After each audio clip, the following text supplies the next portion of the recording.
오늘 말씀의 제목은 열방을 주님의 마음으로 품읍시다 라는 제목으로 말씀의 은혜 나누겠습니다. 세계 인구 시계를 들여다보면 그 시계는 매일같이 태어나는 사람 또 죽는 사람이 째깍째깍 소리와 함께 초당 몇 명 나타나고 있습니다. 좀 지나간 통계긴 하지만 초당 2.5명이 태어나고 1.8명이 죽는다고 합니다. 그러니까 이 땅에 믿지 않는 사람들을 3명 중 2명이 예수를 믿지 않는다고 보면 초당 1.8명이 죽는다. 초당 1.2명이 지옥에 간다. 그러니까 똑딱하는 순간에 1명 좀 넘는 사람들이 지옥을 향해서 나아간다. 그렇게 볼 수 있습니다. 이것을 우리의 관점, 그냥 죽는구나. 코로나도 수많은 사람들이 죽는데요. 이 죽는 사람들을 바라보는 하나님 아버지의 마음을 우리가 생각해 볼 필요가 있습니다. 저희가 이 단기 선교팀, 작년에는 저희가 한 팀도 나가지를 못했는데 올해는 기회가 있어지면 감사한 마음이 있습니다. 가보면 정말 이 가난한 나라에서 사는 것이 정말 눈에 보기에 너무나 안타까운 경우가 있습니다. 단기팀들이 갖는 마음 중에 하나가 뭐냐면 사는 것도 지금도 저렇게 고달픈데 이들이 저렇게 살다가 눈을 감고 눈을 떴을 때 그들이 또 간 곳, 평생을 지내들 곳이 또 지옥이다. 이건 너무 큰 비극이다. 그런 생각을 해본 적이 있습니다. 아버지의 마음은 아무도 멸망하지 아니하고 다 회개에 이르기를 원하시는 것. 그게 하나님의 마음이잖아요. 하나님 아버지께서 이 땅을 보실 때 어떤 마음일까? 그러니까 다 돌아오기를 원하죠. 다 돌아오기를 원해요. 그래서 그 일을 하게 하기 위해서 교회를 세우시고 우리를 먼저 예수를 알게 하시고 은혜를 받게 하신 거죠. 사랑하는 성도 여러분, 우리의 삶이 고달프고 힘들면 우리의 눈이 밖으로 다른 사람에게로 나아가지를 못합니다. 그러나 성도는 이미 남들이 알지 못하는 사랑과 은혜를 받은 사람이고 그래서 그 은혜와 사랑을 받은 사람들은 남들이 다른 사람을 보지 않을 때 다른 사람을 바라보는 것이고 그들에게 선한 손을 내미는 것이고 그들을 돌보는 것이고 사랑하는 것이고 우리의 사명을 감당하는 것입니다. 왜 그렇다고요? 우리는 예수 안에 거하면서 그분 안에 거하면서 충분한 사랑을 받으며 은혜를 누리며 사는 존재이기 때문에 오늘 말씀을 통해 열방을 품기를 원하시는 주님의 마음을 잘 마음에 새겨서 우리가 그 마음으로 기도하고 그 마음으로 사역하는 과정 속에 주님과 함께 같은 마음으로 걸어가는 중에 하나님이 우리를 붙잡으시고 이 어려운 때를 어떻게 일하시는지를 발견하게 되는 올 한 해가 되시기를 주의 이름으로 축복합니다. 첫 번째는 주님의 마음을 알아야 되겠죠. 베드로는 본문에서 예수 그리스도의 재림을 어떤 태도로 기다리는가 말씀하고 있습니다. 많은 사람들은 얘기합니다. 초대교회에서도 주님의 다시 오심을 기다렸고 역사 2000년 역사 속에 주님의 다시 오심을 그렇게 갈망하고 고대했지만 도대체 주님은 언제 오시는 거냐? 지금도 이제 끝이다. 오실 때가 다 됐다. 이렇게 얘기하는데 도대체 언제 오시는 거냐? 언제 오시는 거냐? 이런 얘기를 하는 거 많이 듣죠? 맨날 오신다 하고 그래서 안 오시니까 오시는 것에 대해서 이제 민감성을 잃어버리고 둔감해지는 것도 생각합니다. 근데 오늘 베드로 후서를 보면요. 뭐라고 얘기해요? 8절에 사랑하는 자들아 주께는 하루가 1000년 같고 1000년이 하루 같다. 우리가 5000년 역사라고 하면 마치 한 5일 지난 것처럼 곧 오리라. 주님의 약속이 너무 더딘 것 같고 오신다고 말만 하지 오시지는 않는 것 같고 그래서 지금도 주님이 곧 오시겠다는 것이 피부적으로 와닿아서 오늘을 마지막 날처럼 그렇게 준비하며 사는 사람들이 많지 않습니다. 왜 주님께서는 오신다 하고 오시지 않는가? 우리가 그 아버지의 마음을 이해할 필요가 있다라고 하는 거죠. 왜 오신다고 하고 잘 안 오십니까? 왜 이렇게 더디 오십니까? 그 이유는 딱 한 가지밖에 없어요. 한 사람이라도 더 하나님의 백성이 돼서 지옥 가는 백성이 없게 하기를 원하시는 아버지의 마음입니다. 오늘 우리가 살아있는 이유, 이 어려운 때 우리가 존재하는 이유도 마찬가지예요. 여러분 오늘 하루에 잠을 자다가 눈을 떴을 때 숨을 쉬고 있다. 아직도 나를 통해 누군가가 예수를 만날 사람이 있는 거고 나를 통해서 누군가에게 주님의 사랑이 가야 될 사람이 있는 거예요. 그 이유 때문에 우리가 사는 거예요. 이거 잃어버리면 우리가 사는 이유가 없어요. 우리가 사는 이유는 하나님의 영광을 위해서 주님을 닮아가기 위해 사는 것인데 그래서 어떤 분의 기도 제목이 그거잖아요. 주님, 내가 이 땅을 살면서 목적 없이 주님과 상관없이 살 바에는 오늘이라도 나를 불러가 주세요. 내가 사는 이유가 아무것도 없는데 목적이 없는데 사는 게 이유가 없습니다. 세상 사람들은 이 땅에 먹고 살면서 아무런 문제 없이 사는 것을 행복이라고 말하지만 우리는 이유와 목적을 위해서 이 땅에 태어난 것이잖아요. 그래서 우리는 오늘 하루 내가 살아있다는 이유 중에 하나는 아직도 해야 될 일이 있는 거예요. 아직도 주의 복음을 전해야 될 사람이 있는 것이고 아직도 나를 통해 사랑해야 될 대상들이 있는 거예요. 그거를 살피고 그것을 찾고 그 사명이 끝나지 않는 한 지금 내가 병들었어도 내가 아파도 내가 힘이 들어도 내 삶에 위기가 와도 우리는 죽지 못합니다. 왜? 하나님이 허락지 않으셨으니까. 그러나 그 사명이 다 끝났으면 이제 뭐 더 이상 우리가 이 땅에 살지 않는다 하더라도 우리는 그것이 이상하지 않는 것입니다. 왜 하루가 천년같이 또 기다리시느냐. 한 사람이라도 더, 한 민족이라도 더 주께로 인도하고자 하는 하나님의 마음. 우리는 새하늘과 새 땅의 도래를 바라보면서 거룩한 행실과 경건함으로 재림의 날을 고대합니다. 특별히 아무도 멸망하지 아니하고 다 회개에 이르기를 원하시는 주님의 심정을 가지고 세계를 품어야 됩니다. 그래서 예수 믿는 사람들은요, 우리의 관점이 운문한 개구리처럼 되어 있지 않습니다. 늘 이 안에만 있어서 뭔가를 보질 않아요. 우리가 어디 있는지 뭘 하는지. 그리고 이 민족 전체를 바라보죠. 북한 땅을 바라보죠. 내 안에 갇혀 있지 않습니다. 예수 믿는 사람들은 늘 시각이 전체의 열방을 품고 있습니다. 여러분 우리가 뉴스 보도에서 아시겠지만 미얀마의 쿠데타가 났잖아요. 민주 인사들을 다 구금하고 가택연금하고 1년간 그들이 통치하는 것으로 발표를 했고 그 순간 모든 인터넷, 전화, 휴대폰 전부 다 단절되고 다시 독재 체제로 들어가는 그런 상황을 맞이했습니다. 선교사들과 연결이 안 돼요. 대사관에 연락이 안 돼요. 우리나라도 불과 몇십 년 전만 해도 그런 민족 아니었습니까? 그러니까 너무너무 어려운 거예요. 도대체 어떻게 돌아가고 있는지, 거기서 선교 사역이 가능한지. 과거에 우리가 미얀마가 무슨 일이 나는지 무슨 관심이 있었습니까? 그러나 미얀마라는 땅도 우리가 제3청년을 통해서 그 땅을 품고 기도하고 바라보고 그 민족을 위해서 기도하는 민족이잖아요. 우리 제3청년에서 특별히 기도하고 있는 줄 알지만 정말로 우리 마음속에 이러한 민족들을 품을 수 있는 그러한 마음, 이것이 주님의 마음입니다. 전 세계 어떤 민족, 어떤 열방, 어떤 나라도 한 사람도 멸망치 않고 주께로 돌아오는 것. 세계는 민족주의적인 갈등으로 인해서 자국 우선주의를 통해서 사람들을 밀어내고 자국인이 아니면 차별하고 그렇게 살아가도 우리는 전 세계 어떤 열방, 흑인이든 백인이든 황인종이든 아시안이건 서브라파든 아프리카 사람이든 누구라도 다 주께로 돌아오기를 원하는 마음을 가지고 있습니다. 그래서 세계에 대한 마음이 있는 거예요. 전 세계. 그리고 그들을 위해서 기도하는 거죠. 우리가 새벽에 기도할 때도 저도 전 세계를 위해서, 선교사를 위해서 기도하는 시간을 갖는데 왜 그렇다고요? 주님의 마음. 오늘도 주님이 오시지 않고 기다리는 이유가 딱 하나인데 한 명이라도 더 주께서 인도하시기를 원하는 마음. 우리를 하루 더 살게 하려고 주님이 안 오시는 게 아니라 한 명이라도 더 주께로 인도하기를 위해서. 쉰들러가 유대인 학살을 할 때 내 차를 팔았더라면, 내 집을 팔았다면, 이 가죽 자켓을 팔았더라면, 내 이 금리발을 뺐더라면 한 명이라도 더 구할 수 있었는데 그 수많은 사람을 구하고 나서 유대인들 그 홀로코스트로 죽는 사람들을 구하고 나서 그렇게 오열하는 모습을 봤어요. 영화에서. 그게 아버지의 마음이에요. 아버지의 마음.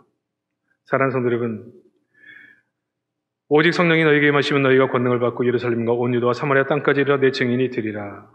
주님은 아무도 멸망하지 않고 다 회개에 이르기를 원하는 심정이십니다. 이 심정이 우리의 심정이 되시기를 주의 이름으로 축복합니다.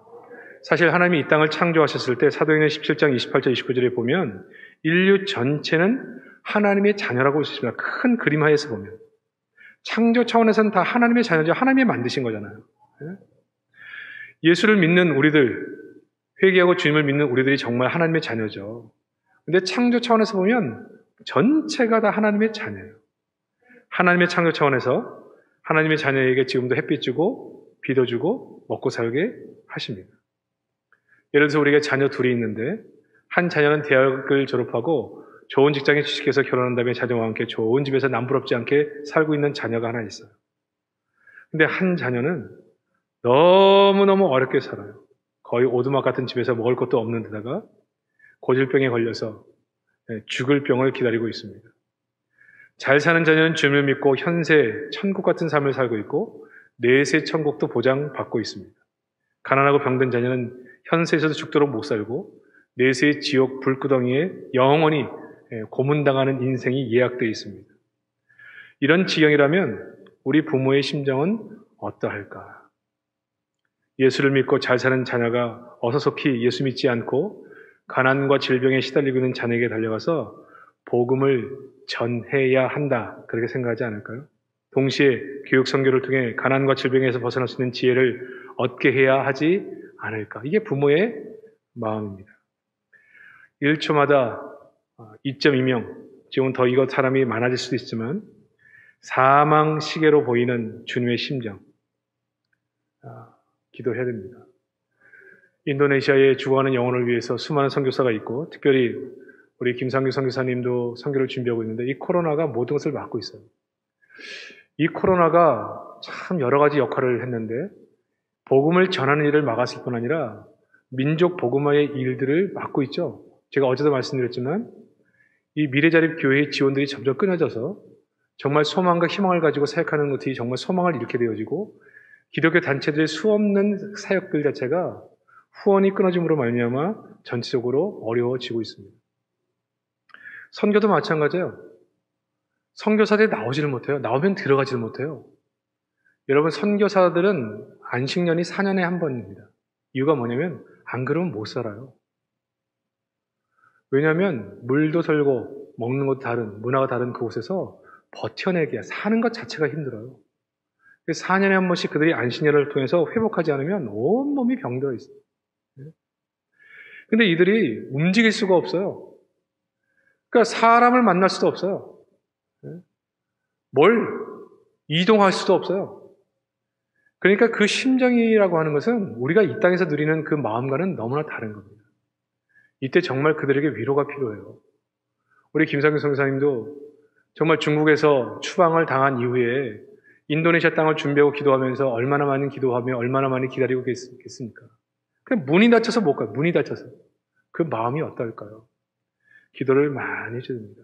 지금 미얀마 어떡합니까? 어저께도 제가 전화통화를 받았는데 제가 잘 아는 후배 목사님이 그렇게 건강하게 일본 땅을 위해서 젊은 날부터 기도하고 일본어를 준비하고 저랑도 일본에 자주 가서 사역도 같이 하고 집회도 같이 했는데 너무 젊은 선교사님이죠. 폐암 4기 판정이 나가지고 기도 제목이 올라왔어요. 제가 그 얘기를 들으면서 얼마나 그 땅에서 힘들었을까. 그 젊은 날에 얼마나 마음고생이 많았을까. 그걸 생각하니까 너무 가슴이 아파요. 여러분 우리는 그래도 서로 같이 함께 있지 않습니까? 서로 얼굴도 보고 위로도 하고 그 오지에서 완전히 갇힌 채 오가지도 못하면서 그렇게 있는 수많은 선교사들은 정말 지금도 정말 생명을 걸고 사투를 하고 있습니다. 우리가 이분들을 위해서 기도하는 것이 아버지의 마음이라고 볼 수 있습니다. 여러분, 우리가 힘들고 어려운 시기를 지나지만 이분들을 위해서 기도하고 따뜻한 말, 또 문자라도 아니면 그들을 향해서 통화라도 같이 하시는 은혜가 있기를 주의 이름으로 축복합니다. 두 번째는 이러한 주님의 마음을 우리가 품어야 되겠죠. 우리 하나님께서 기계적으로 일한다면 사람을 시키지 않고 그냥 하나님께서 그들을 부르시면 돼요. 근데 하나님의 방법은 우리 사람을 불러서 사람을 통해서 이러한 일들을 하신다라고 하는 것입니다. 하나님은 우리를 보내서 어떤 사람에게든 복음이 전하되기를 원하고 어떤 민족에게 복음이 전하되기를 원하고 있습니다. 그러니까 선교라고 하는 통로를 통해서 사람들이 예수를 만나고 구원받게 하시고 그들도 하나님의 자녀로 자라가게 하신다라고 하는 거죠. 그러니까 하나님의 마음은 우리 모두가 선교사가 되기를 원하시는 거예요. 그럼 우리가 어떻게 다 선교사로 나갑니까? 그래서 우리는 선교로 나가든지 선교를 위해서 기도하든지 선교를 위해서 물질로 후원하든지 선교사들이 들어오면 환대하든지 그 사명을 함께 하라는 거예요. 어차피 우리는 예루살렘과 온 유다 사마리아 땅끝에 이르기까지 복음을 전해야 돼요. 이것은 특정한 선교사에게 주신 사명이 아니라 우리 모두에게 주신 사명이에요. 그러나 우리가 모두 다 땅끝까지 갈 수 없기 때문에 누구는 보내고 가고 누구는 보내고 누구는 후원하고 누구는 기도하고 누구는 그들을 대접하고 회복시켜서 그들의 사역을 잘할 수 있도록 동참하게 하는 거고 그래서 모든 사람이 이 선교사의 복을 받게 하는 것입니다. 그래서 선교는 가는 사람이나 뒤에서 기도하는 사람이나 후원하는 사람이나 대접하는 사람이나 똑같이 선교사의 복을 받는다. 그러니까 이 땅 끝까지 이르러 내 증인이 된다는 말씀에 순종한 거라고 볼 수 있습니다. 하나님이 이 일을 너무나 기뻐하시죠. 그래서 이 세계사를 보면요. 한 민족에게 영적인 부흥을 주시고 그 다음에 경제적 부를 주십니다. 그리고 민족을 선교의 도구로 사용합니다. 여러분은 대한민국을 볼 때마다 신기하지 않습니까? 제가 늘 우리 대한민국을 볼 때마다 참 신기해요. 정치적으로 우리 민족의 정치가 참 선진적이냐? 참 아무리 생각해도 수긍이 안 돼요. 경제 민주화가 잘 이루어졌느냐? 그 부분도 100% 수긍이 잘 안 돼요. 땅덩어리에 자원이 많으냐? 그 부분도 수긍이 안 돼요. 그런데도 이상하게 잘 돼요. 민족이. 특히 이 남한 땅이. 여러분 이상하지 않아요? 이 대한민국을 높여요. 여러분 우리는 늘 정치하는 사람들을 보면서 늘 정치 못한다고 그래요. 정말 엉망이라고 말해요. 나라를 잃어버렸다고 말해요. 그런 정권들이 계속 바뀌어왔어요. 한부류는 다 그렇게 생각하니까. 그런데도 점점 나아져요. 나라가. 세계 10위권, G7의 나라들을 추월하는 시점에 와 있어요. 이상하지 않아요? 늘 경제는 어렵고 늘 정치는 엉망인데 왜 나라는 점점 지표는 나아집니까? 저는 이유는 딱 하나밖에 없다고 생각합니다. 전적으로 하나님의 은혜예요. 그리고 이 민족이 하나님의 말씀을 따라 하나님이 원하시는 사명을 향해서 걸어가는 교회와 사람들이 있기 때문에 여러분이 이 시대가 정말 성도와 교회가 여러 가지 면에서 어려움을 겪고 있는 시기를 살아가고 있다 하더라도 그 부분에 있어서는 자부심을 가지셔도 돼요. 우리는 이 땅을 살아가면서 정말 복음의 진리를 붙잡고 믿음으로 살아내지 못한 것 때문에 이런 얘기를 듣는 것에 대해서는 통렬하게 회개하고 반성하고 돌이켜야 되겠지만 어찌되든 간에 우리가 이렇게 영혼의 구원을 위해서 살아가는 사람들, 전 세계 열방이 주께로 돌아오기를 원하는 이 민족 때문에 이 민족이 잘 되는 건 확실합니다. 그건 하나님의 마음이니까요. 왜냐하면 영적인 부흥을 허락하시고 그 민족을 경제고에 불을 주시고 그래서 그 일을 하게 하시는 거거든요. 사랑하는 성도 여러분, 그래서 우리가 이 땅을 살아갈 때 이것을 놓을 수가 없는 거예요. 어려울 때도 힘들 때도 우리는 이것을 붙잡고 가는 것입니다. 여러분, 교회도 마찬가지예요. 교회가 어렵지 않은 교회는 없습니다. 큰 교회는 큰 교회대로 어렵고 작은 교회는 작은 교회대로 어려워요. 그러나 저희는 이 끈을 놓지 않습니다. 저희가 이 비대면 시대를 오래 하면서 사실은 다 마음이 있고 그렇게 준비해 있지만 대면에서 헌금을 드릴 수 없는 상황이기 때문에 막 이게 재정이 막 부족해요. 부족함이 막 나타나요. 그럴 때마다 섬기는 분들이 본인들이 헌신하셔서 그것을 메꿔 가고 있습니다. 왜? 이것을 포기할 수 없기 때문에. 여러분이 아시는 것처럼 이 어려운 때라도 이 재정이 밖으로 흘러나가고 이 지역이 어려운 사람들에게 흘러나갈 수 있도록 계속 애를 쓰고 흘려보내는 이유 중에 하나가 뭐냐? 이게 하나님께서 원하시는 것이기 때문에 우리가 어려워도 우리가 힘들어도 우리가 허리띠를 더 졸라매고 그렇게 살라고 하셨기 때문에 그렇게 사는 거예요. 제가 지난번에도 말씀드렸지만 이 북구의 교회들이 함께 모여서 이 지역의 어려운 사람들, 상인들을 살리고 어려운 사람들을 돕자. 그래서 시작했던 이웃사랑 헌금도 다른 교회들은 함께 동참하는 교회들이 많지가 않았습니다. 왜냐하면 너무 지금 어려워요, 교회들이. 그래서 어제 구청에다가 1,000만 원을 전달했는데 그 동참한 교회들이 별로 없어요. 왜 그러느냐? 사실 현실적으로 어렵습니다. 그럼에도 불구하고 우리는 이 사역을 멈추지 않아요.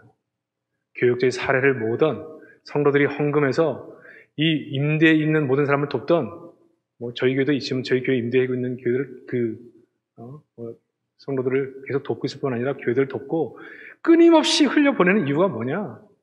하나님께서 이렇게 하시기를 원하셔서 온 땅 가운데 주의 복음이 전하기를 원하시기 때문에.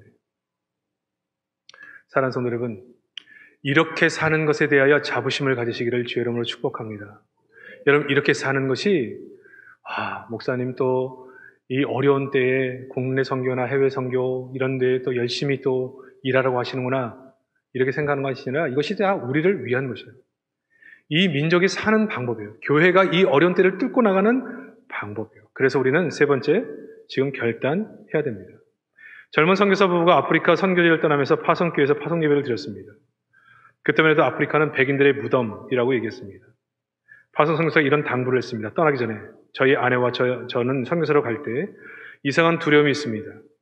우리는 마치 땅속 구덩이로 내려가는 기분입니다. 여러분이 모국에서 로프를 던져주시면 그 로프를 붙잡고 그렇게 사역하겠습니다. 그리고 그렇게 약속했죠. 2년이 안 되어 선교사의 부인과 아이는 그렇게 두려워하던 열병에 걸려서 먼저 하나님의 부르심을 받습니다. 선교사는 귀국 통보를 하지 않고 조용히 귀국해서 파송교회 수요 예배에 참석했습니다. 아무도 모르게 뒷자리에 앉아 있었죠. 하지만 몇 번의 예배를 통해서 바라본 교회는 약속한 것처럼 자신을 위해서 기도하지 않는 것을 봤습니다. 마치 선교사를 잊어버린 것 같았습니다. 요즘 같으면 선교사는 로프로 연결된 물 안경 쓰고 산소통을 메고 깊은 바다에 잠수하는 잠수부와 같습니다. 배 위에 산소통에 산소가 떨어지지 않나, 제한 시간을 초과하지는 않나, 혹시 로프는 안전한가 계속 체크를 해야 되거든요. 산소가 떨어졌는지 안 떨어졌는지, 시간이 초과되는지 안 되는지. 예? 이게 무관심. 로프가 끊어졌는데도 배 안에서 음식 차려놓고 우리끼리 먹고 즐기고 있다면 물속에 있는 이 잠수부는 어떻게 될까요? 그래서 우리는 그러한 심정으로 이분들을 도와야 돼요. 여러분, 정말 저는 이 비유가 적절하다고 생각합니다. 산소통을 메고 로프를 달아서 유실되지 않도록, 바닷속에서 길을 지지 않도록 그렇게 사람을 붙잡고 늘 배 위에서 체크하고 시간을 재고 그 다음에 이들의 필요한 것이 정적하게 공급되는지 안전한지 우리가 그걸 살펴줘야 돼요. 그래서 적절한 조치를 취해 줘야 되는 거죠. 그래야 이분들이 그 안에서 사역을 해 나갈 수가 있습니다. 우리는 이미 남아공에서 태국에서 젊은 선교사들을 잃었습니다. 먼 곳에서 사역하면서 풍토병으로, 과로로 우리 대한민국의 교회라면 많은 사람들을 불러서 일을 시킬 수 있지만 선교지는 본인들이 다 일을 해야 되거든요.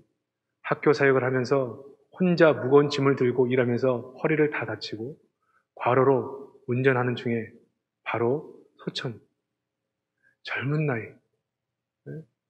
정말 젊은 나이. 40대 젊은 나이에. 우리 공평성교사님 같은 경우도 얼마나 왕성하게 일할 때예요. 얼마나 선교된 열정이 있던 분이에요.